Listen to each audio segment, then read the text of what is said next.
It's time to open the Big Book of Madness. Hey everybody, welcome to Roll Moo Reviews. My name's Kirk, I'm your host. As always, thank you so much for watching. Today we are going to take a look at the Big Book of Madness, a co-op game from Iello in which we take on the role of magical college students. And just like all college students, we get bored and go out looking for trouble. It just so happens when you go to a magic college, trouble comes in the form of an ancient, forbidden, cursed wizard's tome, which we open up and pretty much unleash all of the evil into the world. Well, we caused the problem, it's up to us to fix it. Do we stand a chance? Let's take a look. These are our characters. These are the students that we're going to be playing as. You see here there's different focuses, different schools. You have fire, earth, wind, and water. And then you have a couple characters for each school. You have their special ability. And then you have their starting deck down here, the cards that make up their starting deck.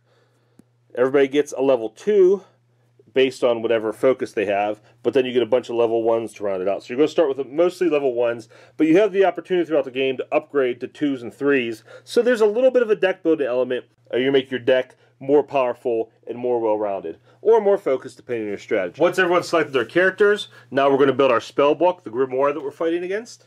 You always start with the last page at the end. This is the page you have to beat to win the game. So you slide that down, and then you select your monsters. You have a big pile of monsters here that are pages in the book. You take these, shuffle those up, pick 5, 1, 2, 3, 4, 5, and put those on top. Then we pick one more monster for our cover. You got a smaller pile here of monsters that also covers the book, so one of these is always going to be first. Shuffle those up, pick one randomly, put that on top. Now your book's complete. How do the monsters work, and how do we stop them? You flip a page to bring out a new monster, and right away, he has something awful that the monster does to every player. So in this case, everybody discards a card. There's going to be things like that: discarding cards, messing with your hand, messing with your deck, doing all kinds of horrible things. He comes out, that initial effect takes place, and then he brings out his curses. You see, this monster has a water curse, an earth curse, and an air curse. So we take each one of those out of the deck and put them down. Water, earth, and air. Let's take a look at these cards. You see, not only does the monster have a negative effect, but each one of these curse cards has a negative effect if we get to it. And the way the game works is on each player's turn, they're going to move this little bookmarker here to the next space on the board. If there's no curse there, if the curse has already been beaten, then nothing happens. It's cool, we have an easy turn. But if there is a curse there, that effect takes place and hits everybody. Now, how do we defeat those curses? How do we get them off the board? You see there you have the elements. You need that many of that element to defeat the curse. So here we need 4 water, 4 earth, 4 air. So you're going to be playing those cards out of your hand before you get to that spot, hopefully, to clear those curses off the board. Now, you don't just get to play your own cards. If you look on the character card, you see these little slots here. They look like the edges of cards because you're going to be playing cards down on there in what's called support. You're going to have certain spells and abilities that let you lay some cards down in support. Once they're down there on the table, everyone's going to have the opportunity to play those. So you're not only building up your own hand, but you're also putting out cards for the whole group that everybody can use. So again, if you can play your cards, you clear off the curses. If not, they take effect as you hit them. And you see here you have different difficulty levels, but whatever level you're on, these move down each round. And eventually you've got to bring out these multi-element curses. So you have, at the beginning of the round, you're going to be putting out 3 curses. But as you come down, later rounds, you'll be putting down at least 5 and filling in every spot. Because you'll have 2 multi-elements and then whatever the monster brings out. Once the bookmarker has worked its way around all 5 spaces and gets back here, if you've cleared all of the cursed cards off the board, then you have defeated the monster. And whatever the positive effect is, the defeated monster effect takes place, beneficial to the players.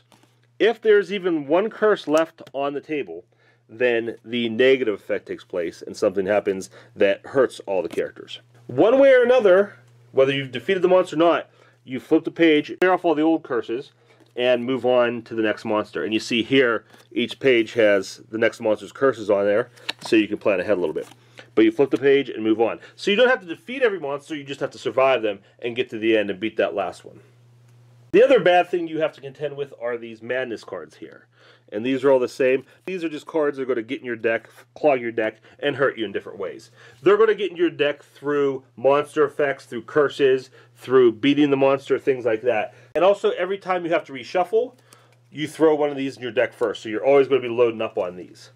If at any point you have to draw up or discard down to get to your starting hand size of 6 cards, and you only have Madness cards in your hand, you are eliminated from the game. If at any point you have to draw a Madness card and they're not available, the game is over and everybody loses.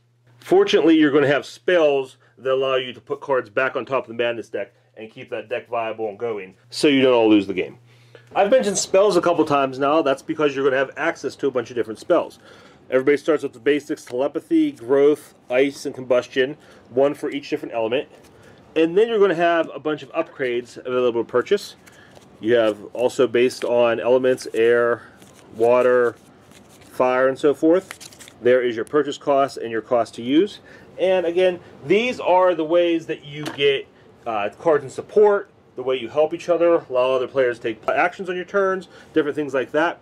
As the game progresses, you improve your spells and make the entire team better. The black bordered spells, the ones you purchase, most of them are basically upgrades of the basic spells. So as the game progresses, you're fighting the monsters, you're beating the curses, you're managing your deck and avoiding the Madness cards, you're using and buying new spells, upgrading your deck, and all the while you're making your way through this book until you get to that last page. And this is the one, this is for all the marbles.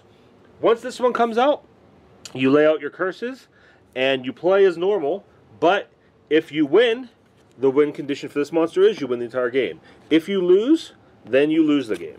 So if you've made it this far, you haven't run out of Madness cards, your entire team hasn't been eliminated, and you are able to defeat this monster, or whatever monster happens to be last in the book, then your entire team wins.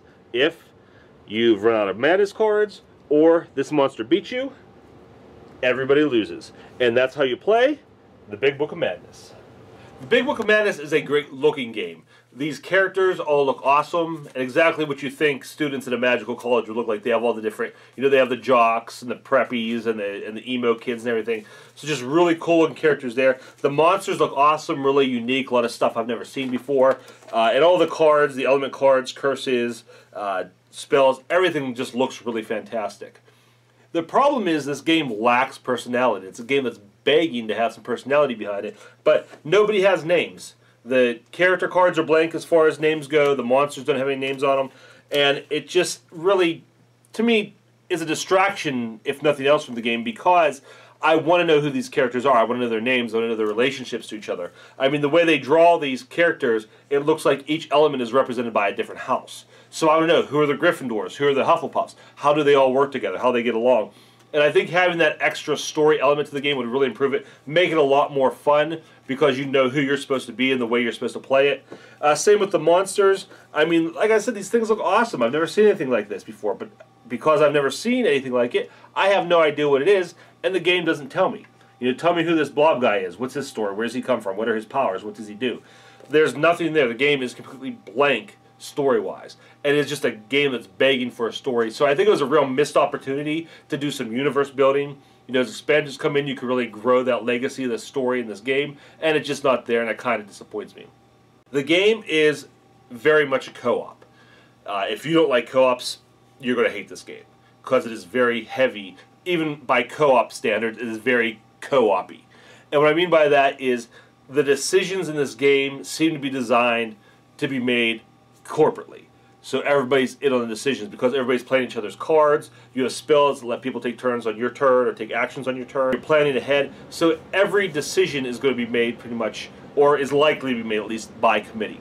This really tends to encourage alpha gaming, someone taking over the whole game. If you have an alpha gamer playing with a very timid gamer who doesn't tend to speak up for himself, that timid gamer could sit there the entire game literally without saying a word. Win or lose, have all the decisions made for him, everything played for him, because that's how this game tends to be played out, is everybody's deciding, and sometimes whoever shouts loudest gets to make the decision. If you have a group that likes co-ops and works together well and enjoys making those corporate decisions, then you're going to like this game. But if not, you're going to have some trouble with it, because the game is very puzzly. And if you've ever tried to build a jigsaw puzzle with 4 or 5 people at one time, it gets kind of frustrating, because you're working on one thing, somebody's taking your pieces, they're moving the pieces you set aside, and that's really how this game is. Everybody's going back and forth trying to work out this puzzle, and everybody has a different idea, and you have to all come together. So that's part of the challenge, but also part of the frustration. So if you have alpha gamers in your group who are going to try and shut everybody down, that's going to tend to make this game less fun. Maybe you have a group full of alpha gamers and you enjoy that's something you like about co-ops is everybody shouting out their ideas and battling and fighting that way, being competitive even within the co-op setting, then yeah, you'll like this too. So you need the right group for this game. If you have that either passive or aggressive group that enjoys co-ops, then you're going to love this. But if your group doesn't like co-ops, or if you have very different personalities mixed together, it's possible not everybody will have fun. So know what you're getting into going in. Make sure everybody's on the same page and knows what they're getting into, and knows what the game's all about, how it's going to play out, and make sure everybody is at that same level. So if you have a group that you think would like this game, I definitely think it's worth checking out. But like I said, beware going in, know what you're getting into. The Big Book of Madness. Thanks for watching, everybody. Please be sure to leave me a comment. Let me know what you think about the Big Book of Madness. I've also done a unboxing video for this game, so you want to check that out too. Let me know what you think of that as well. If you like all these videos, please be sure to subscribe to our channel, follow us on Twitter, like our Facebook page. While you're at it, visit our sponsor website, alteregogames.net. We're going to have tons of great games for you to check out at great prices. If you want to watch some of my older videos, you can find them on YouTube, Facebook, Board Game Geek, or the Alter Ego Games site. That's all I have for this time, guys. Thanks again so much for watching. Until next time, have fun out there.